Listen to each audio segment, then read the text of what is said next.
आज के इस वीडियो में हम कक्षा 7 के विज्ञान से अध्याय 11 बताएंगे और इस अध्याय 11 का नाम है रेशों से वस्त्र तक। ठीक है, तो रेशों से वस्त्र तक के हम सभी प्रश्न एवं उत्तर को देखेंगे। चलिए हम प्रश्न एवं उत्तर बनाते हैं इसका।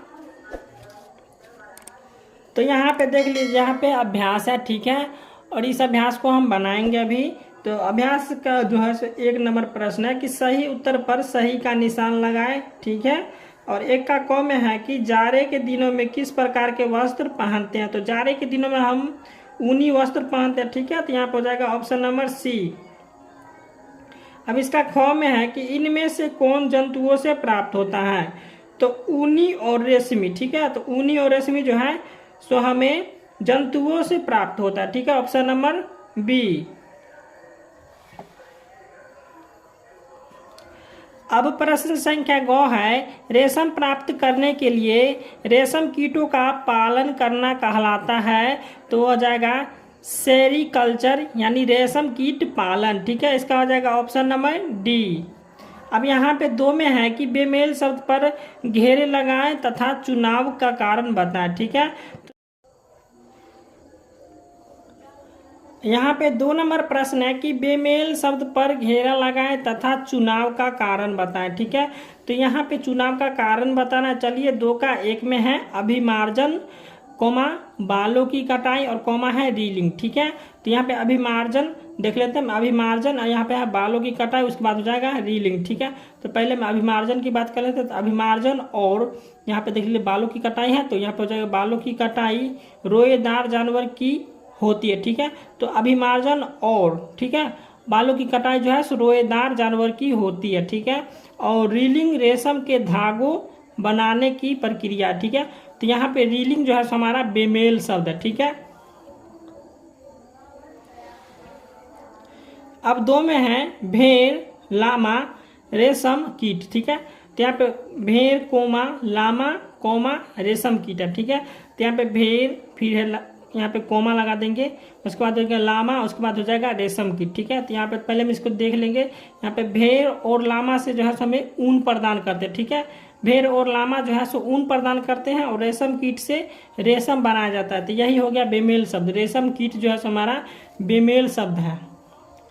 अब 3 में है तसर अंगोरा और पश्मीना। ठीक है, तो यहाँ पे तसर जो है सो बेमेल शब्द है और अंगोरा और पश्मीना देख लेते हैं। तो तसर रेशम कपड़ा है। ठीक है, तसर जो है हमारा रेशम कपड़ा है और अंगोरा जो है सो अंगोरा और पश्मीना जो है सो ऊनी कपड़ा। ठीक है, तो ये हमारा यहाँ पे हो गया तसर जो है सो हो गया बेमेल शब्द। अब इसका 4 में है सूत, उसके बाद है कोमा ऊन कोमा रेशम। ठीक है, तो यहाँ पे बेमेल शब्द कौन है, तो यहाँ पे हो जाएगा सूत ऊन रेशम। ठीक है, तो यहाँ पे सूत हो जाएगा बेमेल शब्द, उसके बाद ऊन और उसके बाद हो जाएगा रेशम। ठीक है, तो यहाँ पे अब देख लेते हैं ऊन और रेशम जंतुओं से प्राप्त होते हैं। ठीक है, ऊन और रेशम जंतुओं से प्राप्त होता है, जबकि सूत वनस्पति से प्राप्त किए जाते हैं। तो यही हो गया। ठीक है, अब प्रश्न संख्या 3 है, हम अलग अलग ऋतु में अलग अलग के कपड़े क्यों पहनते हैं। ठीक है, तो इसका उत्तर हो जाएगा हम अलग अलग ऋतु में मौसम के अनुकूल कपड़े पहनते हैं। यानी गर्मी में सूती और सर्दी में ऊनी तथा बारिश में सिंथेटिक कपड़े पहनते हैं। ठीक है, बारिश में सिंथेटिक या रेनकोट पहनते हैं। ठीक है, और गर्मियों में पसीना अधिक आता है जिससे सोखने की क्षमता सूती कपड़ों में होती है और उसमें महीन छिद्रों से हवा आती रहती है। और सर्दियों में हम ऊनी कपड़े पहनते हैं क्योंकि ऊन ऊष्मा की कुचालक है। ठीक है, और ऊन के वस्त्र और शरीर के बीच में वायु की परत होने के कारण शरीर में ऊष्मा बाहर नहीं निकल पाती, इसलिए ऊनी कपड़े पहनने से गर्मी का एहसास होता है। ठीक है, तो यही हो गया प्रश्न संख्या 3 का उत्तर। अब प्रश्न संख्या 4 है, ऊन प्रदान करने वाले जंतुओं के शरीर पर बालों की मोटी परत क्यों होती है?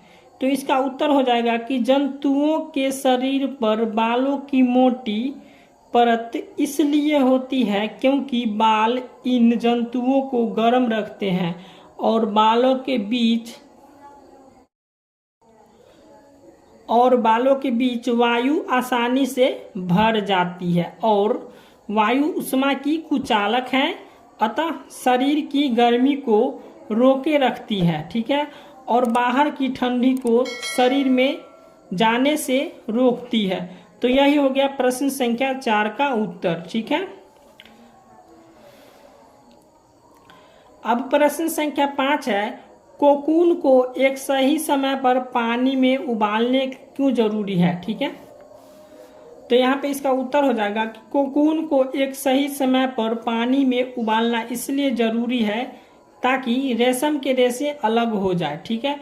तो यही हो गया प्रश्न संख्या 5 का उत्तर।